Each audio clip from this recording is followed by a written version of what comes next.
I love how the competition now is to who can get on first. I know. That's my apocalypse face. And then like they all get in and they go, okay, let's leave. I'm in first. I got my free shit.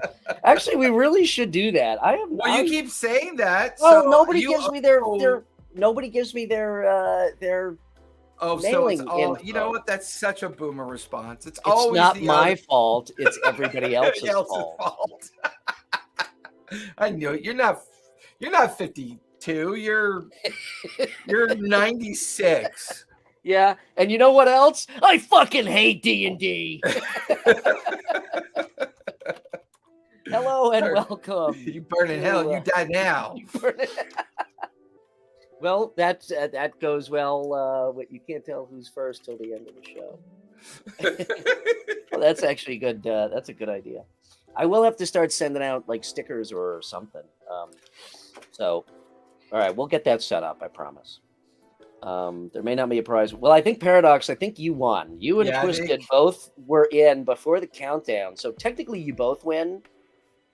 Yeah, because it's right at 6:31 p.m. I mean, we're talking nanos next. Yeah, but Paradox, you're on top in the chat. So, but anyway. It's not about who's first. It's about not being last. There you go. To claim your free prizes, you need to be first. You need to be present at the end of the show, and you need to have. You need to. Oh my God! This is. I watch entirely too much YouTube. I do. I am a toddler with a rotting brain. Second is just first. I was watching one of the many.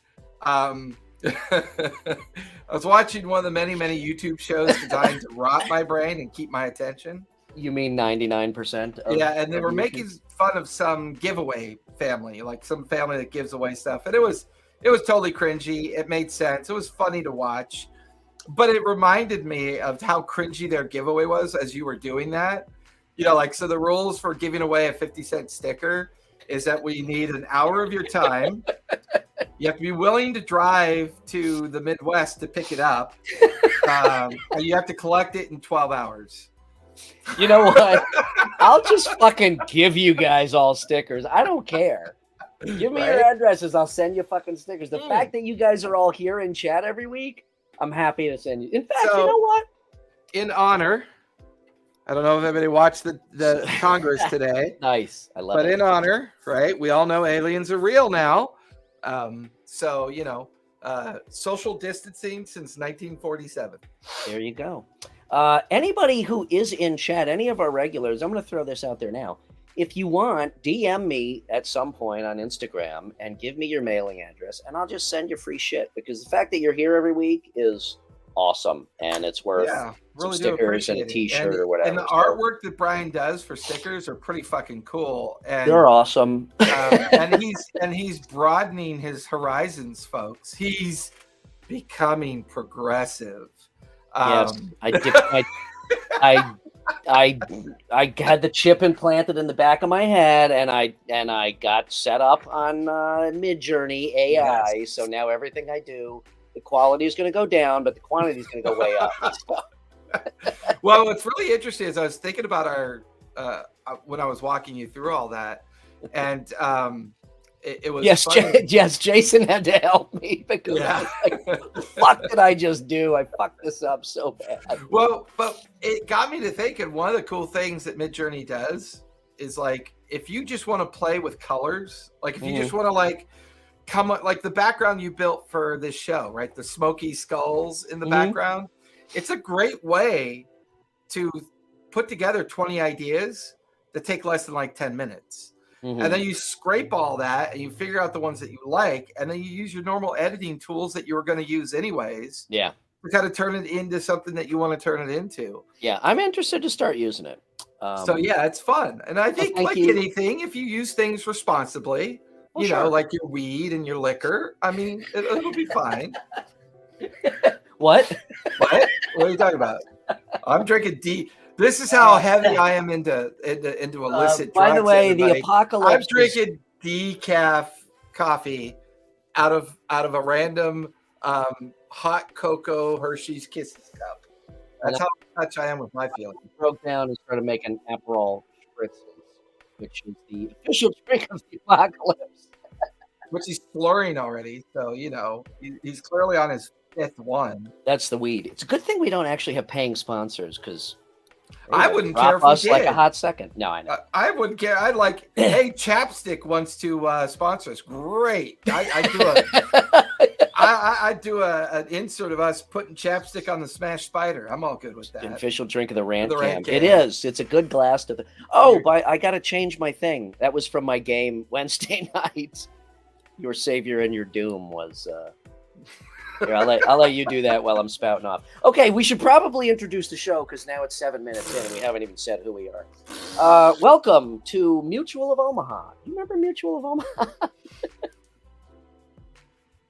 Do you? Do I? Yeah. I don't think so. Oh, do I remember it? Yeah. Yeah, it was that thing we made fun of because no one knew what it was. Exactly. Anyway, welcome to episode 22 of what the fuck are we? Lawfully Chaotic.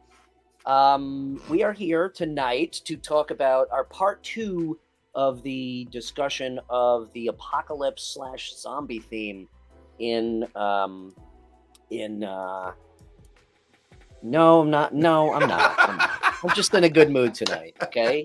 It's Thursday, baby. You're going to have to rile me up to get me to complain about something. Actually, no. You know what? Scratch that. I do have something to complain about. Here it comes. But I'll save it for later. We're going to continue our discussion on the apocalypse theme in role-playing games, specifically talking about the Walking Dead role-playing game and the Mork Borg role-playing game.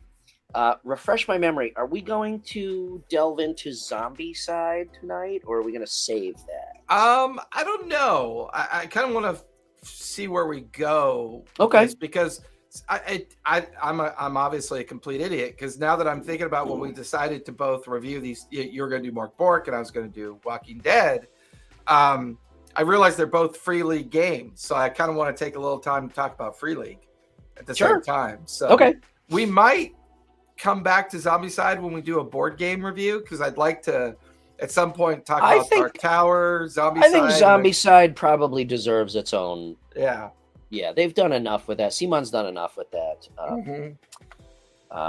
Degenesis, I have not heard of that one. Yeah, I was talking to Paradox about that today when I was building the new system channels in the Discord. So I'm going to go take a look at that. He did turn me on to the Cypher system, which I've been reading, and that's pretty fucking interesting. Cool. I was telling you before the show, I admittedly I need to brush up on these core systems a little bit and at least just familiarize myself. You said so. Go ahead. I don't mean to interrupt. You said what? It's Cypher. Free League uses One World.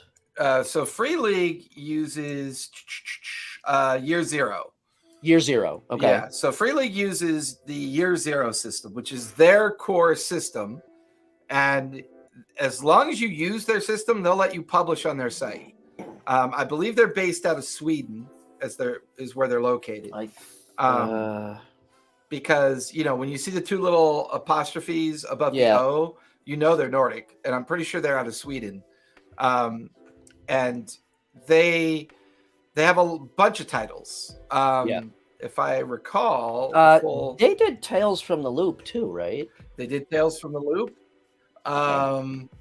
They did Alien, and Tales from the Loop, One Ring, and Blade Runner. Those are the ones that have always kind of drawn me. So they've got some pretty freaking awesome titles under their umbrella. Awesome. Yeah, I agree. And so I started off a couple weeks ago. I downloaded their core system, which is free. It's free to download. Which is the Year Zero system, and it's pretty cool. And then I started comparing it to how they were bringing out Walking Dead to us, and I was like, okay, I get what they're doing. But once again, it's another indicator that what we started with our conversation with Shadowrun is becoming more relevant. That lore and stories are becoming more of the core theme, and they would rather you come in and write all this amazing lore and creativity and just use a universal system from their perspective. So, so Aliens, Blade Runner, and Walking Dead all use that same core system. So it makes it easier for creators who want to do something. Like I was struggling with how I wanted to come up with my Sherlock Holmes game. Well, after everything I've learned over the last couple months, I'm not even going to bother creating a core system. It's like, which one are you going to use? Exactly. That's the question now. Now I'm going to write all the lore and have a lot of fun creating the concept of the book. I'm still working on mine because how that comes in. I'm still working on mine because I'm more curious, mostly just curious to see what I can come up with, and how well it works. So I'm gonna keep working on it. Well, you're still obsessed with the idea of wanting to come up with a system that's still kind of like skill tree friendly, and that's going to be rough. I almost feel like the skill tree content can be its own thing. Like it could be its own release. Yeah, it could. There is potentially enough depth there that it could be, but I don't know. We'll see. I want to try to. I like systems that are easy to grasp, but yet can still be deep. From a detail standpoint. Well, the Year Zero system almost got me there because their character creation method, their magic method, way that they combine abilities with skill clusters. Yeah. Which game do you want to talk about first? You start with Mork Borg, and then we'll wrap up with Walking Dead. Okay. Okay, so that's a good segue. So if any of you have not seen Mork Borg, first of all, the art and the book is just fucking fantastic. I mean, this I bought it mostly just for actually Malcolm Trotter, Gentleman Game Master, he was running a game. And I sat in, he used to do like Tuesday Night Tavern meetups where we basically just shoot shit for an hour or so. And some of his players were singing the virtues of this.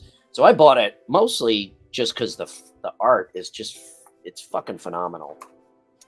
And this game is also, it was, so the first night I bought it, I put it in my bedroom on my shelf, and I'm lying in bed, and I'm like, what the fuck is glowing in the corner of the room? Oh, that's right. You there are glow-in-the-dark runes between these letters, and I was like, it took me like 30 minutes to figure out that it was a stupid book that was glowing. But this is an interesting game. It jumps right in. Now, I don't have as much familiarity with Year Zero. Is that it? Year Zero? Yeah, the Year Zero core system. Yeah, as you do. But to me, there's an introduction that talks about the lore, and it's about that long. Yeah, it's about that long. Okay, so maybe 6 pages. Right. And this is a world in a vacuum. It almost feels to me like a Disney movie in a way, because it doesn't matter what is, beyond the Great Sea, so to speak, or the frozen wasteland. And basically the game is about a prophecy proclaiming the end of the world. Okay? And so it's Ragnarok. It's kind of like Ragnarok, yeah. Yeah. But with plague and undead and all that bullshit. So exactly like Ragnarok. Alaska. Alaska, exactly. It's Alaska. Which, you gotta fucking escape Alaska. The game was made from a publisher in Sweden. That Nordic background. Speaking of Alaska, did you ever see 30 Days of Night? It was about vampires. Yes. In Alaska, because they were like the days and nights were so long. Anyway. Yeah. And Paradox, that's so funny that you said that, because I said that to Jason before we started the show. It is definitely in a vacuum, because that's all you need, because the world is going to end and you're going to fucking die. No matter what you can do before it ends. It basically is, can you complete your mission before you frickin' die?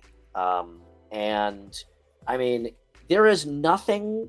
So my initial reaction to this is the lore. I don't think I have ever, even with 6 pages of paragraphs, I don't think I've ever been drawn so quickly and so deeply into the feeling of a role-playing game as reading this. I mean, I got done with those 6 pages, which took me about 20 minutes Right. to absorb it. And I was like, oh my God, where's my fucking Negan baseball bat? Because because everything sucks and the world is gonna fucking end. And it is, they did an amazing freaking job. Nowhere in the book does it actually tell you this is what this game is about and this is what you need to do. Right. It literally throws you into this chaos, which I think is a great thing because it just kind of adds to this this weird mystique of or not even mystique, this weird chaotic anxiety of this game. And then the whole rest of the book is basically freaking charts. Here's the weapons section. Here's the first weapon in the weapons section. A human femur. So, I mean, how bad can a game be when your first weapon listed is a fucking human leg bone? The dice system that it uses, Paradox, is everything. It uses a full set of dice, and there are multiple charts where you are, as far as I can tell, initiative is a D6. 1 through 3 enemies go first. 4 through 6 PCs go first. And then every chart has its own number of dice that you use. A lot of it looks like D6. You'll roll a D6. There's a lot of dice pooling going on. Dice pooling, and it's okay, roll a D6 to figure out where on the first chart, and then roll a D8, and then figure out what subchart. And I mean, this is the whole game, right there. So, I am really interested in finishing the book, reading the entire thing, and Malcolm and his players basically said the same thing. It's almost like a role-playing break from role-playing, because you're only going to be doing this for a few sessions, and then everything goes down the proverbial apocalyptic toilet, which in a way is kind of cool. It's almost like, let's see how much fucking death and carnage. It's interesting. I was looking at the character sheet. Yeah. There's a name, description, class. You have powers. Yeah. Your weapon, armor, and equipment. How much silver do you have? Mm-hmm. Then there's miseries. So I'm not sure what miseries are. And then it talks about hit points. Obviously, it's a hit point system. Strength, agility, presence, toughness. So with it being strength, agility, presence, and toughness, obviously it's a very physical representative game. Right. Too. So I thought that was interesting. Yeah. But if anybody's ever tried Viking Death Squad, it's in the vein of that, which I think was another one done by another group. I think it's a European group. I'm not sure. That's a really fucking awesome idea. Almost like a Loki or like Quantum Leap, if you remember Quantum Leap, where it's okay, we either solve this apocalypse or escaped it just in time, and then boom, we're here another one. That's an awesome idea. The abilities go from 1 to 20, so that is familiar with D&D. You roll 3 dice 6 to figure out what your abilities are, and then there are tests with difficulty ratings. So it is somewhat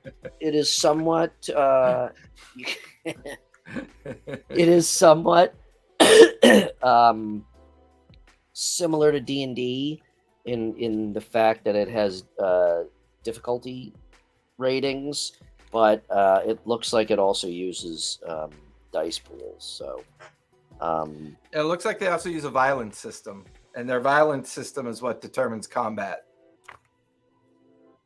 Yeah, and there's earliest memory. I mean, there's charts for everything. And the other thing I noticed too is that even though Mork Borg is created with the idea of using the year zero system, you don't have to use the entirety of the year zero system. So I noticed that for Mork Borg, they were taking sections of the year zero system. Okay. and making it their own within the idea of the game. So once again, I'm gonna put the link to the Year Zero system. I put free leagues in there already too.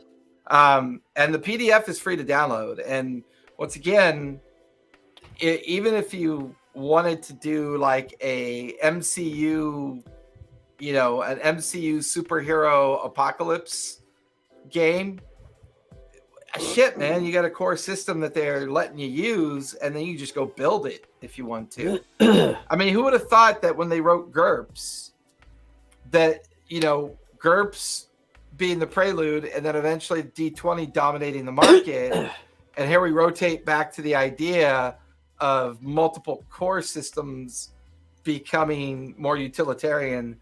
I still than a fixated D20 system. I love that idea, 3 Miles, of the kind of the Loki storyline, and using this to just jump from apocalypse to apocalypse, maybe trying to get home or whatever. My head still goes back to Torg also. Yeah, and Torg was actually a D6 system, right?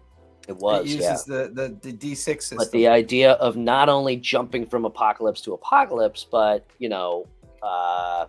our party is made up of a 1940s noir detective and, a spacefaring alien and an Egyptian warrior. And you know what I mean? Like, right. There's something to me so fucking cool about it. All the things in and out of history. So to speak. Yeah. Awesome. So would you recommend playing it?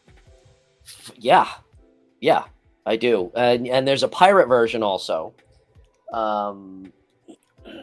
But I would recommend picking up the book just because the book is so beautiful. Now, I'm a little biased because, that's what I do. You like art, yeah. And graphic design and art and production quality. But, I mean, it's an embossed cover. It's got the glow-in-the-dark runes. I think it's worth, if you're a fan of role-playing games, I think it's worth having just to fucking read it. Yeah. So yeah, I would definitely recommend it, and I would like to play. I might have to hit up Malcolm and see if I can get him to throw a game. So, Walking Dead, I am in love with it, and I'm definitely going to build a table for it. Is it in Kickstarter right now, or it finished Kickstarter a little while ago?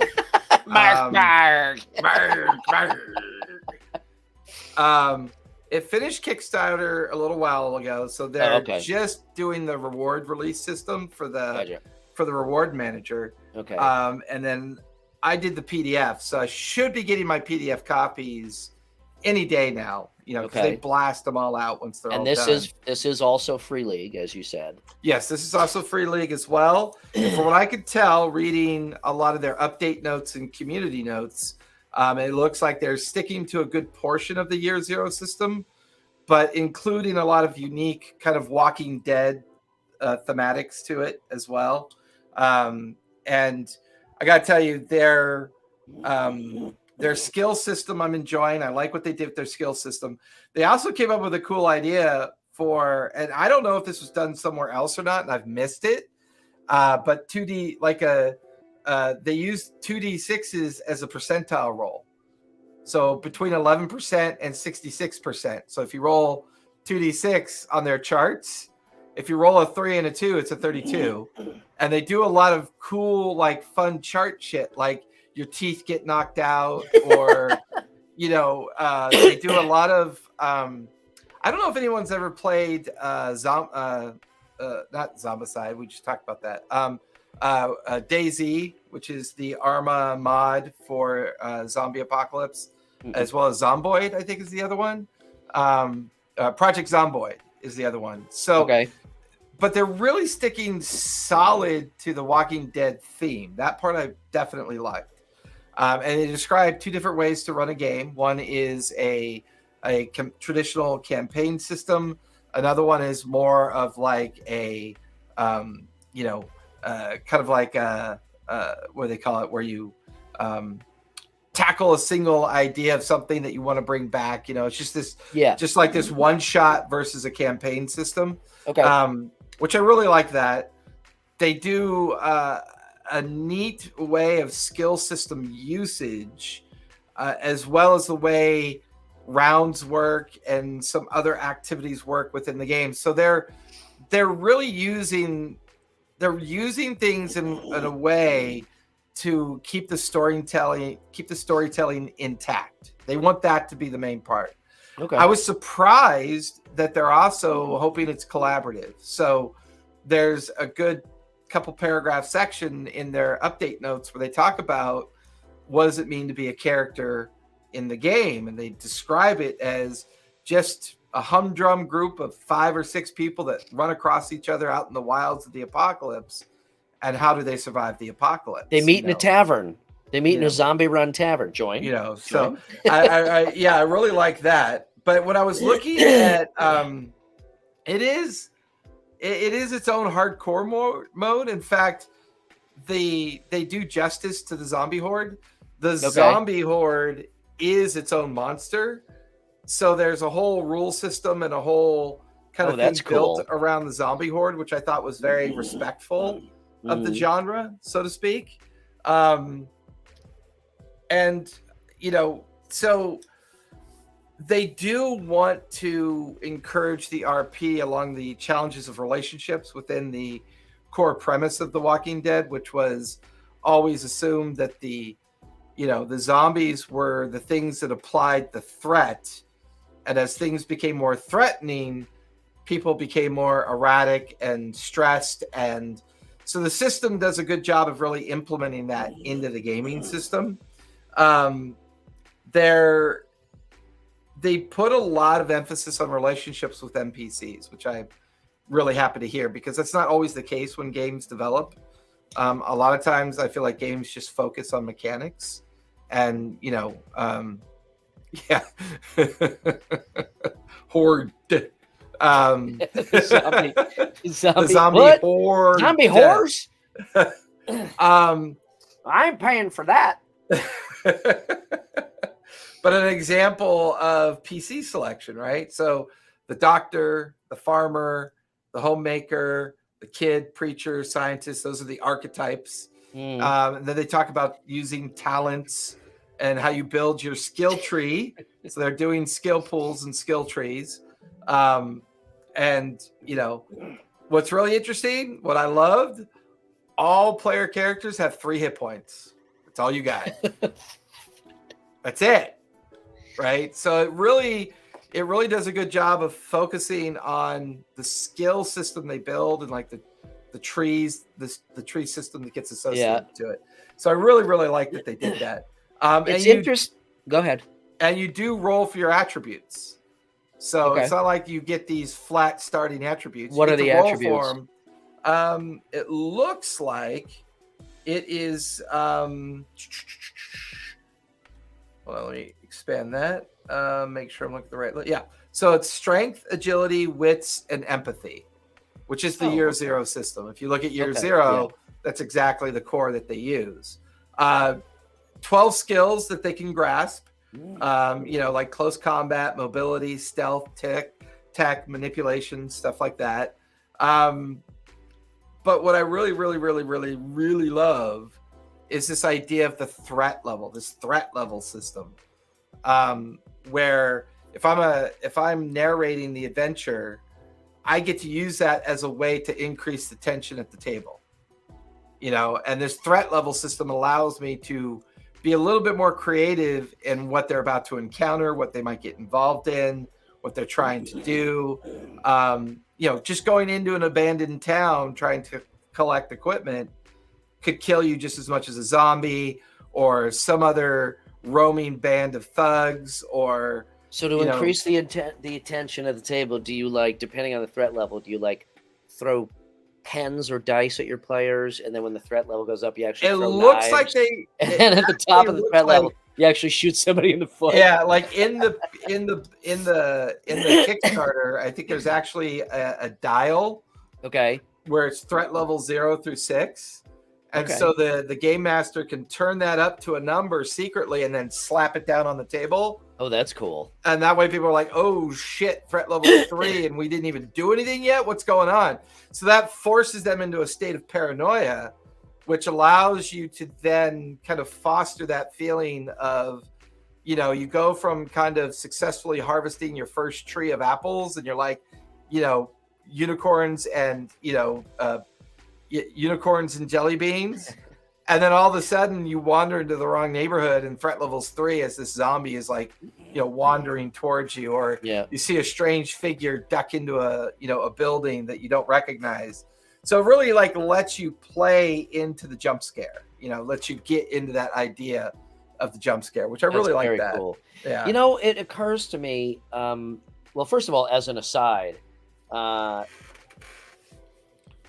is so much you could do with setting the scene in your room, like physically in your game room or your studio for this. It'd be fucking awesome. Yeah. You know, it's like role playing inside of a haunted house in Halloween. That's awesome. So another thing I really like too is their attack system, right? So an attack can either succeed or fail, but it's not designed to do, you know, worrying about mechanics of damage and all that other shit, right? So if your attack fails within the encounter, the player rolls 2d6. And an example, if they roll a 12, you manage to hold the walker off and finally slay it, but not until it drools all over your face. You start vomiting heavily, you gain a stress point, right? Let's say you roll a 26. It chases after you. You get away, but you must make a mobility roll to not stumble and fall. If you fail, you hit your head on something sharp and you take 2 points of damage. Keep in mind, you only have 3 hit points, right? You roll a 55. You are bitten in the throat, blood everywhere. You die. Well, that fucking sucks. Right? All right, so you guys want to play Connect 4? And that potential outcome is based on the threat level. So as the threat level is either low or high, it lets the GM get really super creative with the available charts and other things that they're going to give you, so that, you know, if you're playing with a group of 5 people, you just watch one of your buddies get shredded by a zombie swarm. Your stress level, let's say you take 3 stress points, right? And let's say the swarm is now coming after you and you lose the encounter and you roll a 12. Yeah, the 12 is the outcome, but the player is still free to continue the narrative approach of, shit, I just threw up all over myself. I'm looking around. What do I see? Where can I go? You know, so now their stress level is actually going up because the threat level is allowing the game to build the suspense. So I thought that was really innovative. That's very cool. But very different in the sense of how it's presented, but very kind of like in theme and in presence with the idea of, we're getting more narrative games now. We're getting more storytelling based games these days.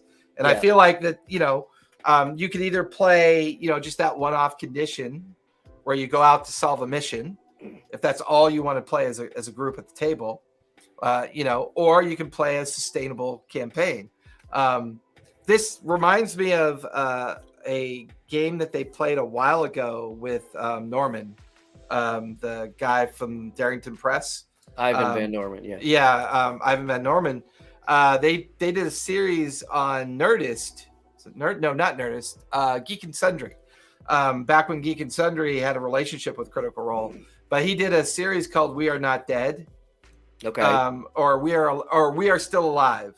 And they use the D100 over and under system, degrees of failure, degrees of success, which I'm kind of a fan of that. It's very I don't remember that. I'll have to look it up on YouTube. It's an amazing series. I loved it. I thought it was an amazing series. I'm going to ask him about it, actually. But yeah, this, you know, reading up on this really, you know, really reminded me of that series and how much I love the apocalyptic theme. But what's interesting is they talk about on duels and brawls, you know, getting in fights, dueling,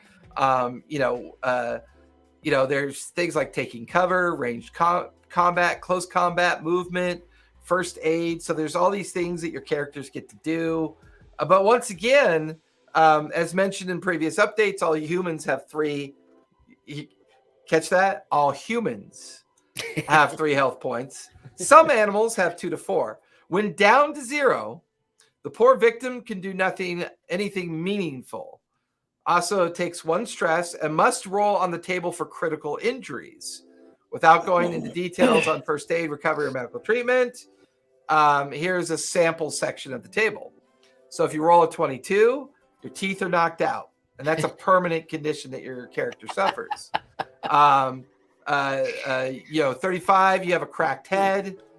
66, you have a crushed body. So if you have a cracked head, it could be potentially fatal. It takes days to recover, and total recovery time is weak. But if you have a crushed body, you're dead, right? So there's all these neat little short-lived tables that as certain things happen to your character, they're just quickly resolved so that the narrative aspect of the game can just kind of be, rolling what's on. Cool, what occurred to me is that because these games, these two in particular, are so focused and so in a vacuum, you can use those charts because our conversations towards this universal system have kind of been focused on what is one system that could work for any theme and work ongoing and yada yada yada.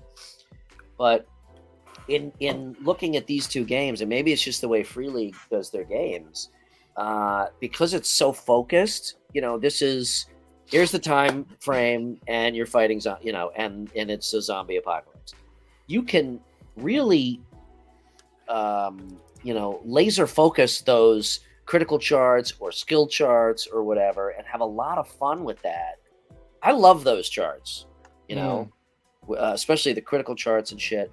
But the fact that the game itself and the theme is so focused, I think allows for that type of system to be used, which I find interesting. It's almost, it is not almost, it is contrary to what we've been talking about, in a lot of our previous shows, like I said, about the one system to rule them all. You know what I mean? Right. Which I think is kind of cool. There was something else I was going to say. As far as the theme, they do use the Year Zero theme or the Year Zero core system. And the theme of the game seems to be apocalypse survival that can be played one of two ways. You could either play it as a traditional survivalist game, or you could develop it into a campaign apocalypse game. As long as you're willing to build the structure, the infrastructure that might be required. If you're in the United States, you could be in an apocalyptic city. You could be traveling the Midwest. You could be, there's no shortage of places you could use to kind of play this out. So, and I think that's interesting that they offer up the two options, right? You could either, have a survival mode, or just to have a campaign mode. It almost has a little bit of a gaming vibe to it. Yeah, from that's PC gaming. Yeah, and that's the other thing I was going to say. So, again, just to touch on Zombicide a little bit. So, Zombicide is a board game made by Simon Games, and there are 4 of them, or maybe 5. I have the regular one; it's set in the here and now. I have the fantasy one set in D&D time, and then there's one that is kind of a la Aliens. It's on an asteroid, a mining colony on an asteroid.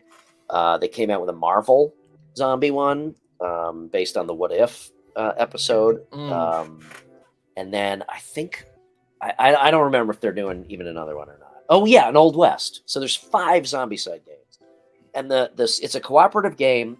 And I won't go too deep into it because it sounds like we want to do a full show for that. Yeah. But basically, it really utilizes the horde mechanics. Okay, longer the game goes on, and the worse your rolls are, the bigger the horde is. Horde gets, and the game, your tension thing goes way up, really fucking fast. Yeah, and I think in one of their games, they had a mechanic where you could actually update, and then remember, this is a board game, but you could upgrade your character's abilities, and I think there was a mechanic to carry those over to the next mission that you play. Yes. Yeah, so your character card would have the option if you survived, right? If you Yes, survived yes, the situation, you could carry it over. And I think that's a good segue when we go into Zombicide in the yeah, future as to yeah, how board games now are taking on some themes of yes, RPGs, but still holding the integrity of their board game together and the yeah, and idea of the board game. it's almost like you've got board game and role playing game, and then you've got Walking Dead and Mork over here, and then you've got Zombicide over here. You know what I mean? I could Yeah, see and I them think starting to meld together based on your statement about well, their survival mode or campaign mode. and I could say I've played enough Candela Obscura now to feel very grateful that now I'm reminded of how much I loved Cthulhu horror and Oh yeah, intense yeah, games that really kind of start like this and then all of a sudden do that yeah. and really pull you into the intensity. I ran a Candela Obscura game last Thursday. We took this Thursday off. Yep. And they, had an encounter that really suddenly ramped up. Like they were not rolling well, which really allowed it to like snowball into this very quick threat. And I like horror games that do a good job of just giving you that very kind of low threat intro, and then suddenly it just like it takes you over so fast that it really fucks up your thinking and it really fucks up your ability to respond, Yeah, Cthulhu Death May Die is another board game, also by Simon. That is, they fucking nailed it. Yeah. Like that one, we should do a show about that one too. So I am also going to order the Aliens RPG. I've gotten a lot of, and that's another Free League game. Yeah. I don't know about Blade Runner. I might order the PDF just to read it, see what I think about it, because I am a huge Blade Runner fan. Oh, totally. But I'm really enjoying apocalypse and horror right now, and I'm trying to figure out, which variation. Like I'm really enjoying Candela Obscura. I've started to read Cthulhu again, but it's such a super crunchy system that it's hard to get back into it. I think I prefer the more macabre, slow burn of like Candela Cthulhu, where the apocalypse is coming, but only those in the know it, and it that kind of behind the scenes noir, Victorian kind of feel. It really appeals to me. It'd be interesting. It would be interesting to combine that with a future. Well, that could be Blade Runner, because Blade Runner kind of had this. Well, Blade Runner felt very like LA Apocalypse Central, but there was a noir aspect to Blade Runner. There was very much a noir. It was blended quite well, and I definitely enjoyed that about it. But I like the idea. There's just that other possibility of a Candela Obscura, Cthulhu, Walking Dead. All those have these slow burn horror themes built into them. I like the idea of an unnamed city that you're trapped in and you have to get out. And each session, Plissken, Escape from New York, right? but under like the true horror theme, not like Gangland, action movie theme, but like this true like the group starts. It's funny. There's this Korean series out where there is an apocalypse within the city or within the country that they're in. I forget what it is, and it's all been taken over by an alien civilization that kind of like runs it like a game. So the only way out is if you treat it like a game. And it's very Squid Games, is it? Not Squid Games. It's I forget. It's just came out of this year, I think. I forget what it's called. Interesting. I'll do better notes next time because it really struck me that would be a really interesting way to play one of these RPGs. What if the setting, is some unnamed city, and the group slowly, which is very much DayZ and Arma, you get dropped into the city, and then the whole game is based on getting out of the city and what you're doing to get out of that city. And if you really think about it, trying to get out of like Atlanta or LA or New Orleans or Miami or Chicago, which getting out of a city that vast and voluminous of depth, knowing that the whole shit show just went off, You know, it's like it's hard how do you enough get for out? me to go out to the suburbs. Now, if 290 was full of zombies, fuck it, man. I'm jumping in the lake and swimming to Canada. But I think the last thing I'll say about Walking Dead is I always worry about playing a game that may not hold to the ideals of the brand, the core IP, right? It's always, it's kind of like tackling the idea of playing Star Wars. I love Star Wars so much. Am I able to give it the respect it deserves? And from what I could tell in the artwork and the way they've designed what I've been able to see so far, I'm pretty impressed. I mean, they've done a lot here with this, a lot. Good. It's funny because so I finally went back. Hold on, Dan Ryan. Yeah, no shit, right? Like now with the fucking construction. I'm convinced that 50% of the drivers in Chicago, 100% of the time, are already zombies. That's another topic. What was I going to say? Oh, no. So it's funny we're having this conversation because, or maybe because we were doing. I've never played Doctor Who. That's kind of goes along the lines of Torg and Buckaroo Banzai and all that kind of multi-dimensional shit. I've started reading it, but once again, it's another very narrative game. Like almost all these games I'm reading these days, for the most part, are extremely narrative. Yeah. And I think that's the gradual theme that's kind of becoming, in the process. So I finally, cocaine zombies. Well, we had cocaine bear, and now we have cocaine sharks. So why not cocaine zombies? It's like you got to stab them twice in the head because they're like, fuck that, man. That's just rude, dude. Yeah. No, I finally am finishing the Walking Dead series. Yeah, I noticed that you DM'd me that. Yeah. So I finished. I gave up at like halfway through 10. Not really gave up, but I don't know. I got distracted or whatever. So I finished 10. I'm now watching season 11, which is the last. There are 24 fucking episodes. Right. And it's so funny because, like, I watch like a Star Wars show and I'm like, oh, fuck, only 8. I wish there were like 24 episodes. With Walking Dead, I'm like, fuck, there's 24 episodes. When is this going to be over? Because it is just like we've talked about. It's just more of the fucking same. Yeah. And it's like, God. When did we get cocaine sharks? Did they eat the billionaires? I don't know. I haven't heard anything about the movie yet, but it's got to be Sharknado, another Sharknado spinoff. If it's cocaine Sharknado. Yeah. But yeah. So anyway, I'm on episode I think 12 of 24 and 11, and to be really honest, I can't fucking wait till it's done. The only reason I'm watching it is because I've already invested 10 seasons.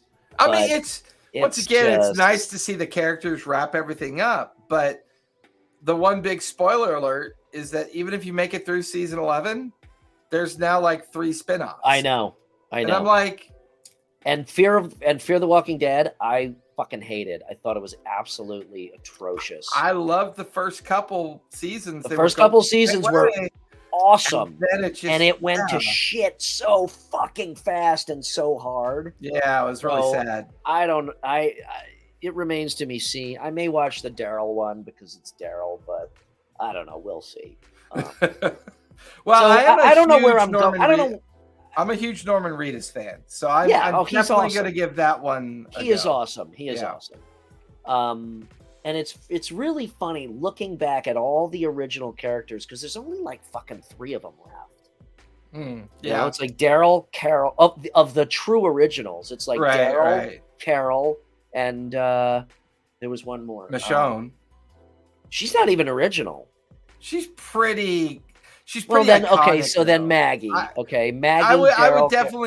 I would probably cater. She's to iconic, but she came much later. Anyway, it's interesting that Daryl was one of the. Well, I mean, technically, no one's alive from season 1 except for Nick and his son. I mean, if you go and look at all the Nick. original, like, or I'm sorry, Grimes. Rick. If you go back and look, so obviously he comes back. You just fucking spoiled it for me. Thanks. Well, yeah, there's that. No, Sorry. basically I'm like waiting because I remember they shuttled him away in that helicopter, so he's got to come back. But I mean, even as a spoiler warning, it's like it's kind of disappointing because it's like, oh, they brought him back so they could do the same thing again. It makes sense. Well, don't tell me anymore. I mean, there's got to be some surprise because if you really spoil it, I'm just gonna be like, fuck it. It is so much. That is the one thing with this theme. That and it remains to be seen with role playing games because obviously TV is very different. Yeah, but that is the one thing is that it has the potential to spoil very quickly. It does. You know? Yeah, it's like it's enough of the fucking zombies. I'm done. Let's go kill dragons or something. Yeah, no, I would agree with that. I mean, it has the it has the potential of becoming wash, rinse, repeat. Like, yeah, you know, you and I have talked about, like season 7 through 11. A Walking Dead RPG offer up enough lore and content and creativity to make it feel like, you know, not every time we meet the player, it's going to feel like today. Right, because the show wasn't able to do that. The show went on way too fucking long. Yeah, I mean, and to a certain degree, every game we play could be at risk of that, right? I mean, well, sure, but you know. But you're talking about, you know, let's just compare it to D&D. You're talking about completely open-ended within the fantasy theme, and then you're talking about, you know, zombies in modern America, or, you know, some fucked up Ragnarok, you know, Norwegian or Swedish. Scandinavian, Swedish thing. You know, it's so focused. There's not much you can do with that. So I don't know where I'm going with this. It's more of like we'll just have to wait and see. But it is interesting. I like the fact that, again, that they've done the campaign version and the survival mode. Yeah, which is very video game-esque. But I think that's a really good thing with these because exactly. So it's like I said, it's almost like a role-playing break from role-playing. You know, like I still want to role play. I still want to play a character. Let's just play 3 sessions and then, you know, call it done. Yeah. No. And I've noticed that one of the things I like about it too, potentially the same thing I like about Candela Obscura, is that the breaks you take in between sessions, because they're conclusive at each session, I feel like you can say to your players, okay, let's pretend a week goes by. So what's your character going to do for that week before we meet again? And it kind of brings back a little bit of that, you know, first edition D&D vibe. So I'm curious. I still haven't played Candela. So that is a single session. It's wrapped. It can be. I've wrapped every session as a conclusion to a case, but yet each of the cases are linked to a potential theme. Okay. But it feels very chapter driven, like a book. So, you know, if Monster of the Week style, very much like Monster of the Week style. That would be very cool. You know, where, you know, we meet at the end of the session, they kind of resolve all of their milestone activities. And I'm going to start probably looking at them and going, okay, we may not meet for another 3 weeks. What do you think your character would be doing during that 3 weeks? My mind is still, even with these focused in a vacuum games, my mind is still going back to, okay, I want one system. Yeah, but that will work with any theme, and I want to tie all of this together. It's like, this week, let's play a zombie apocalypse. This week, D&D. This week, Blade Runner. And yet somehow, at some point, they all gel together and becomes part of the same anthology, if you will. Yeah, I keep going back there in my head. I think that conversation could definitely be a show on its own. You know, in the distant future, where we talk about how do you make that happen? What are the templates and the primer that we need to kind of put out there to see if that can actually happen. Some would argue GURPS already did it, because GURPS has, sci-fi, superhero, fantasy. Yes, to a certain degree, the only difference being that at the time they did it, the audience was and the community was much less refined. Yeah. So I would just like to see basically an updated GURPS is what it is. Yeah, there's a lot of conversation around why don't we have a new version of, a 5th edition GURPS or something like that. I think they stopped at 4th edition, and that's usually what most people use, is either 3rd or 4th edition, depending on whatever old book they have on the shelf. Yeah. But it was the anti D&D system. D&D. I get it. D&D was the higher you roll, the better you did. In GURPS, the lower you rolled, the better you did. Yeah. So it was always interesting to see those two kind of play off of each other. But I think that would make a good But the show. aspect of GURPS was so generic. It's like, here's a little bit of backstory on sci-fi. Here's a little bit of backstory on fantasy. I think combining the agnostic system with this new focus and love of narrative play and storytelling. So here's your basic system, but we're still going to give you this really deep lore within each of these themes. I think that would be really fucking cool. That's my mind keeps going back to that one point. I'd agree. Well, we did it again. Yeah. we got an hour in before the world ended. And before my Aperol Spritz ended. What do we have on the schedule for next week? Do we know? I don't fucking know. Hang on. I think you have the list, right? I do. I got the wait. We're supposed to. This is a look behind the scenes at how unorganized we are. Because I know we talked. Okay, so we've got another guest on, right? Yes. So we've got. Well, we're going to try to get Malcolm on. That's right. We wanted to talk about board games and do some board game reviews. Not here's how you play, but just the shit we normally do. Here's our opinions. Right. Comic book influence in role-playing games. Yep.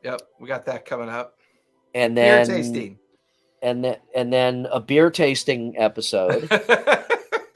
And then a probably circle back to the latest 1D&D news, so we can yes, that's right. WotC some more. Yeah. There's a lot of 1D&D changes out there, so yeah. I know that's on the schedule. Comic books and their influence on RPGs is on the schedule. I'd really like to tackle some Games Workshop topics pretty soon too, because they have really kind of upturned their. I mean, they're going through some upheaval right now. How so? Well, with the 10th edition release, combined with their massive price increases over the last couple years, and then one of their new games just dropped, which I think got panned. Old World, Warhammer Old World, which is, I think they're going back to small squad systems for fantasy. So they're all over the place. So I think that'd be a fun topic to tackle. I'll top. Sure. That's prime rant cam fodder right there. Yeah, no shit. All right, everybody. Brian, all right, where can we find you? We'll meet tomorrow and figure out. We'll get a schedule out. We'll let you guys know what we're doing next Thursday. As always, you can find me at RPG&Co on Instagram. DM me there if you want to chat. Good night, all y'alls. Thank you all for joining us again. Our regulars: 3 Miles, Dorita Robinson, Twisted UO, Paradox. Thank you all for joining. That's the best place to find me. Otherwise, check out playrpgandco.com. I have a couple more of your content creations to put up there. What'd you think of that city guide? I haven't even. It's been a busy week, and you said it. It's like 32 pages. I'm like, I'm gonna have to set some time aside to read this. From what I saw so far, I fucking love it. So, I'm going to try to get that up before Monday. But check out the shop because there's a whole bunch of Jason's content. There's some of my content. There's some of Bearded Nerds content. And that library will continue to grow. So, Jason, where can we find you? Best place to find me is over at my Twitch studio. Head on over to my Twitch link and just look at the About Us and go to my LinkedIn social. You can find me on all the socials. You can find me. Come out to our Discord. Got almost 400 people, always looking to have a conversation. Nice. I just stood up all the Family of Game Systems channels, including the Star Wars channel, hoping to stir some interest in all of that. So, yeah, that's where you can find me. Awesome. All right. I guess that is it. So, again, thank you all for joining. Thank you for watching afterwards. And TPK, tell a story, play a game, and be kind. Be kind. Good night, everybody.